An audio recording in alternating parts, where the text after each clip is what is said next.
찬송가 94장입니다. 94장 찬양하겠습니다.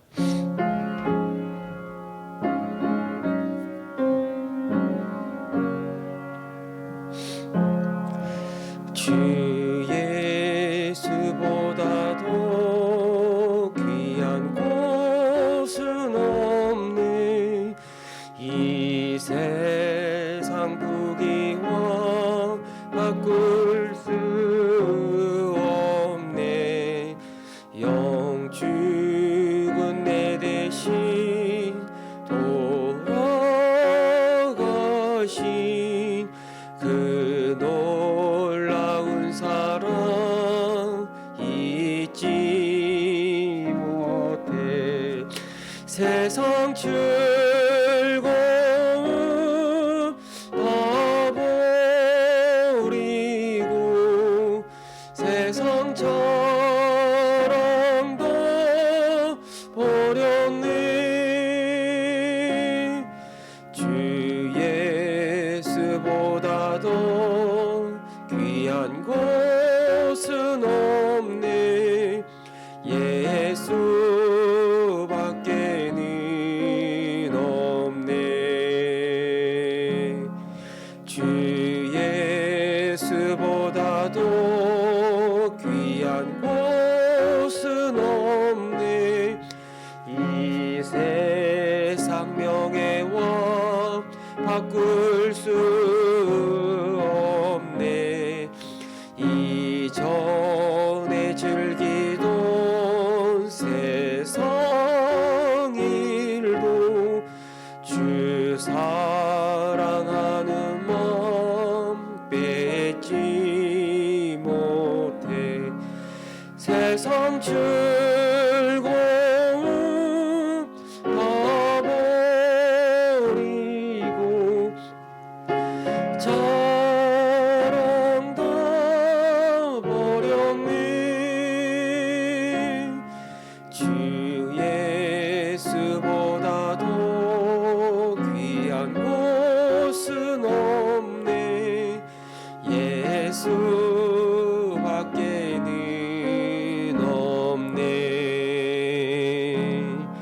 주 예수보다도 귀한 곳은 없네. 이 세상 행복과 바꿀 수 없네. 유혹과 핍박이 몰려와도 주 섬기는 내 맘 변치 않아. 세상 즐거움 다 버리고 세상 자랑도 버렸네. 주 예수보다도 귀한 곳은 없네. 예수밖에는 없네. 주 예수보다도 귀한 것은 없네. 이 세상 부귀와 이 세상 명예와 이 세상 행복과 이 세상 그 어떤 것과도 우리 주 예수 그리스도와 바꿀 수가 없습니다. 우리가 참 힘들고 어려운 일을 겪으면 주님을 떠나는 마음이 우리 안에 일어나기도 합니다. 우리 주 예수 안에 있는 그 영광스러운 그 보배와 그 능력과 그 영광을 보지 못하기 때문에 이 세상의 허망한 것들로 우리의 마음이 무너지는 겁니다. 하나님, 주 예수보다 더 귀한 것은 없네. 이 찬양의 고백이 진정 내 신앙의 고백이 되게 하시고, 힘들고 어려운 여건 안에 있다 하더라도 예수, 오직 예수 한 분만으로 만족하며 기뻐하며 감사하며 살아가는 자가 되게 하여 주옵소서. 우리 시간 한번 이를 기억하면서 주 예수보다 더 귀한 것은 없네. 내 신앙의 고백이 되게 하여 주옵소서. 함께 기도하겠습니다. 하나님 아버지, 주 예수보다 더 귀한 것은 없네. 주 예수보다 더 귀한 것은 없네. 이것이 진정 우리의 고백이 되기를 원합니다. 때론 물질 때문에, 때론 건강 때문에, 때론 이 세상의 것들 때문에 그걸 붙잡지 못하고 그걸 쥐지 못하고 그것을 가지지 못했다고 해서 주님을 때로는 원망하는 마음이 우리 안에 일어나기도 합니다. 그러나 하나님이 예수님을 우리에게 주셨는데 더 이상 우리가 무엇을 바라보겠나이까? 예수 안에 모든 것이 있는데, 예수 안에 모든 것이 있는데 그 보배와 그 영광을 주여 우리가 보게 하여 주셔서 허망하고 허탄한 것들에 속아 넘어가지 말게 하시고 예수 한 분만으로 기뻐하며 예수 한 분만으로 즐거워하며 예수 한 분만으로 감사하며 살아가는 그런 주의 자녀들이 되게 하여 주옵소서. 하나님, 이때에 정말 우리의 믿음이 진정한 믿음인지 증거될 수 있는 귀한 기회의 기회가 됨을 우리가 믿습니다. 하나님, 더 주 앞에 엎드리게 하시고 예수로 말미암아 살아가는 삶이 어떤 삶인지를 우리가 알게 하여 주셔서 힘들고 어려운 여건이지만 주님만으로 기뻐하며 감사하며 살아갈 수 있는 그런 우리의 믿음이 되게 하여 주옵소서. 속지 말게 하시고 허탄한 것들에 소망 두지 말게 하옵소서. 아멘. 주님, 하나님 아버지, 주 예수보다 더 귀한 것은 없네. 이 찬양의 고백이 진정 우리의 고백이 되기를 원합니다. 주 예수만 있으면, 우리 주 예수님만 함께 하시면 이 세상에서 힘들고 어려운 일을 만나고 악을 골짜기와 같은 죽음의 골짜기를 지나간다라도 우리는 예수님 때문에 만족하며 감사하며 기뻐할 수가 있습니다. 이 찬양의 고백이 우리의 진정한 고백이 되게 하여 주셔서 이 어려운 시대에 예수로 말미암아 더 감사하며 예수로 말미암아 더 행복하며 예수로 말미암아 더 즐거워하며 살아가는 우리 모두가 되게 하여 주옵소서. 감사드리며 우리 주 예수 그리스도의 이름으로 기도합니다. 아멘. 네, 말씀 보겠습니다. 말라기 2장입니다. 말라기 2장 1절에서 3절 말씀 보겠습니다. 말라기 2장 1절에서 3절 말씀 우리 함께 읽겠습니다. 너희 제사장들아, 이제 너희에게 이같이 명령하노라. 만군의 여호와가 이르노라. 너희가 만일 듣지 아니하며 마음에 두지 아니하여 내 이름을 영화롭게 하지 아니하면 내가 너희에게 저주를 내려 너희의 복을 저주하리라. 내가 이미 저주하였나니 이는 너희가 그것을 마음에 두지 아니하였음이라. 보라, 내가 너희의 자손을 꾸짖을 것이요 똥 곧 너희 절기의 희생의 똥을 너희 얼굴에 바를 것이라. 너희가 그것과 함께 제하여 버림을 당하리라. 아멘. 하나님은 이 온전한 제사를 드리지 않는 이 제사장들을 향해서 저주를 선포하십니다. 이 저주는 더 이상 하나님의 백성이 아니라는 말씀이죠. 하나님께 버림받은 인생이고 하나님과 분리된 인생이고 하나님의 심판을 피할 수 없는 죽을 인생이 되는 것, 바로 그것이 저주라고 말할 수 있어요. 우리가 생각할 때 도대체 이 제사가 무엇이길래 이렇게 제사 때문에 이 사람들이 저주를 받고 하나님의 심판을 받을 수밖에 없는가? 이 제사가 그렇게 중요한가? 제사 드릴 때 드리는 그 제물이 그렇게 중요한가? 여러분, 이 구약 시대 때 이스라엘 백성들에게 이 제사는 이 거룩하신 하나님께 어떻게 나아갈 수 있는지를 보여주는 하나님의 계시였어요. 하나님의 계시. 그거 자체가 하나님의 복음이에요. 그러니까 이 피 흘림의 이 제사를 통해서 우리 모든 죄에 대한 이 하나님의 공의가 성취되고 이 죄로 말미암아 받을 수밖에 없었던 이 저주와 심판으로부터 벗어나고, 그래서 이 거룩하신 하나님께 나아갈 수 있는 구원의 방편, 그 생명의 길이 이스라엘 백성들에게 제사였던 거예요.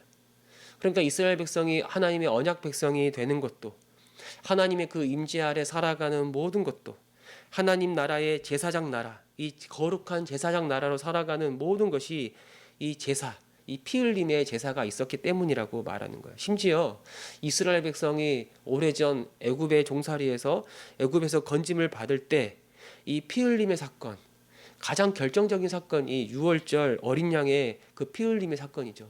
그 유월절 어린 양의 대속적 죽음으로 그들은 그 애굽의 그 모든 저주로부터 벗어나서 하나님의 백성이 될 수가 있었던 거예요.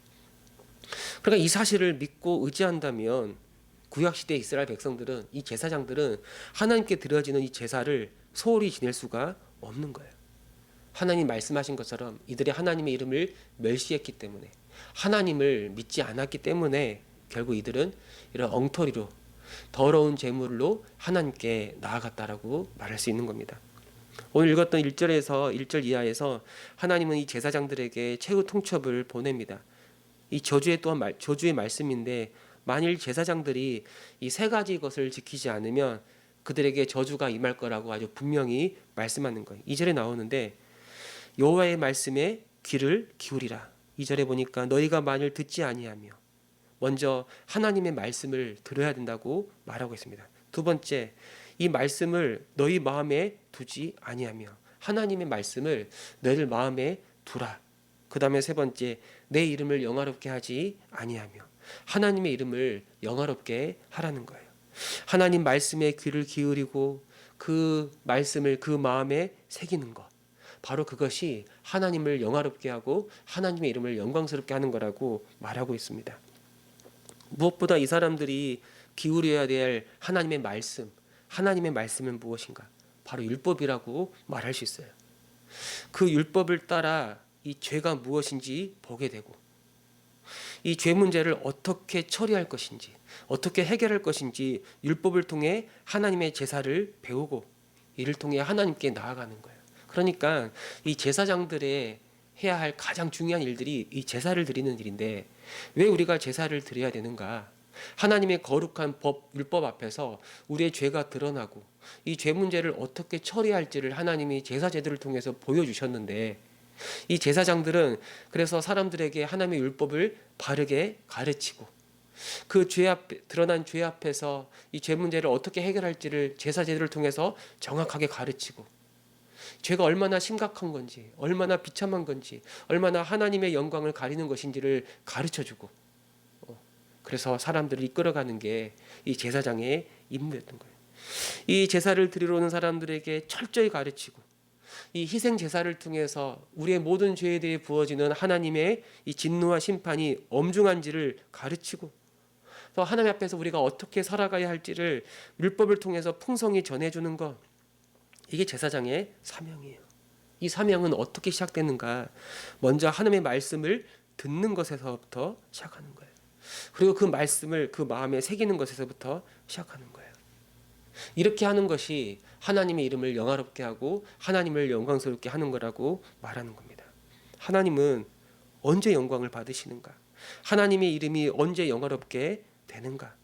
하나님의 그 속성, 하나님의 그 속성이 아주 풍성하게 드러날 때 이걸 영화롭다, 영광이 된다라고 말하는 거예요. 무엇보다 하나님은, 여러분, 하나님은 공의로운 분이시죠. 단 하나의 죄도 그냥 넘어가지 않는 완전한 거룩하고 완전히 거룩한 분이 하나님이에요. 하나님은 우리의 죄를 아주 무겁게 다루는 거예요. 무슨 말이냐면, 하나님 앞에 우리의 죄는 결코 가볍지 않다는 거예요. 우리의 죄가 우리가 생각할 때 아무리 작은 것이라고 하더라도 우리의 죄는 영원하신 하나님께 짓는 죄이기 때문에 그 죄의 크기는 영원하신 하나님만큼 큰 거예요. 그리고 하나님은 우리의 모든 죄에 대하여 반드시 심판하는 거예요.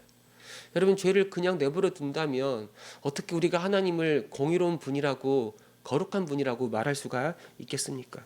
하나님은 반드시 드러난 죄를 벌하심으로, 죄를 심판하심으로 하나님의 그 거룩한 속성, 이 공의로움을 드러내시는데, 이걸 뭐라고 말하냐면 이걸 영화롭다라고 말하는 거예요. 이게 바로 영광이 된다라고 말하는 거예요. 그러나 여러분, 하나님은 사랑의 하나님이에요. 사랑의 하나님. 하나님은 그 택한 백성이 하나님의 이 저주 아래 있기를 바라지 않아요. 죄로 인하여 죽을 수밖에 없고 하나님의 심판을 피할 수 없는 인생들을 구원하기 위해 피할 수 있는 길을 하나님이 열어 주셨는데, 바로 이 사람들이 죽어야 될 그 죽음의 자리에 우리를 대신해서 희생 제물을 드리게 했던 거예요. 흠없고 깨끗한 이 짐승의 이 피 흘림을 통해서 우리의 모든 죄를 사하시고 우리를 그 모든 저주로부터 벗어나게 하는 그 구원을 베풀어 주신 거죠. 그럼 여러분, 하나님의 율법을 통해서, 이 제사를 통해서 결국 보여주고 싶은 게 하나님의 영광, 하나님이 얼마나 공의로운 분이신지, 하나님이 얼마나 거룩한 분이신지를 뿐만 아니라 또 하나님이 얼마나 사랑이 풍성한 분이신지를 드러내셔서 그 영광을 선포하는 것이 하나님의 뜻이다라고 말씀하고 있는 거예요. 이 제사장들은 이런 하나님의 말씀을 들어야 했고, 이런 하나님의 말씀을 마음에 새겨야 했고, 하나님께 온전한 제사를 드림으로 하나님께 영광을 올려드려야 했던 겁니다. 그러나 이 제사장들은 하나님의 말씀을 마음에 두지 않았어요. 2절 하반절에 보니까 너희가 그것을 마음에 두지 아니하였음이니라. 하나님 말씀을 마음에 두지 않았다는 말은 결국엔 하나님을 그 마음에 두기를 거절했다는 말과 같은 거예요. 하나님 말씀을 거부하는 것은 곧 하나님을 거부하는 거예요. 하나님은 오직 하나님의 말씀을 통해서 하나님 자기를 계시하기 때문에 그렇다고 말하는 거예요. 결국 하나님은 이들을 버릴 것이다 말씀하시죠. 3절 보니까 너희 자손을 꾸짖을 것이요 똥 곧 너희 절기의 희생의 똥을 너희 얼굴에 바를 것이라. 그것과 함께 제하여 버림을 당하리라. 여러분, 희생 제사를 드릴 때 이 짐승의 이 내장과 이 똥은 따로 빼가지고 버리게 됩니다. 그건 하나님께 바쳐줄 수 없는 더러운 것이에요. 그런데 이제 제사장들을, 그 자손들을 그 얼굴에다가 똥을 발라가지고 그들과 함께 버릴 것이다. 여기서 말하는 이 제사장들의 이 너희의 자손, 이 자손은 단순하게 이 제사장들의 아들, 딸을 가리키는 게 아니라 온 이스라엘 모든 백성들을 가리키는 표현이에요. 더러운 똥을 얼굴에 칠할 것이고, 이 사람들은 하나님은 이 사람들을 성전 밖에 똥 버리는 곳에 버리고 결국 이들은 큰 수치와 부끄러움을 당하게 될 것이라고 하나님이 말씀하고 있는 거죠. 어디서부터 잘못되었는가? 이들이 짐승의 똥과 함께 버려짐을 받는 이유가 무엇인가? 뭐 제사 하나 잘못 드렸다고 해서 이렇게 심각한 저주를 받아야 하는가? 아니죠. 하나님의 말씀을 귀담아 듣지 않았고 하나님 말씀을 마음에 담아두지 않았어요. 마음에 두지 않았다는 말은 하나님의 말씀을 그 말씀 그대로 받지 않고 그저 자기 구미에 맞는 어떤 불편한 것들은 다 버렸다는 말이에요. 하나님의 말씀이 하나님이 어떠한 분인지를 우리에게 보여주는 유일한 계시인데, 이건 소홀히 다룰 수가 없는 것인데 이들은 하나님의 말씀을 훼손하고 말씀을 믿지 않고 말씀을 지키지도 않고 이 말씀을 마음에 두지도 않고 제대로 선포하지 않았다라고 그렇게 말씀하고 있는 겁니다. 여러분, 오늘날 교회를 교회답게 하는 게 무엇인가? 그게 바로 복음이라고 말씀을 드렸어요. 근데 바로 교회가 하나님의 복음을 훼손할 때 교회는 무너지는 거예요. 지금 당장 아무 문제가 없는 것처럼 보이고 어떤 사람들은 종교적인 열정으로 가득하고 막 사람들이 막 찾아온다 하더라도 교회 안에서 이 복음이 훼손될 때 그 교회는 하나님의 저주 아래에 있는 거예요.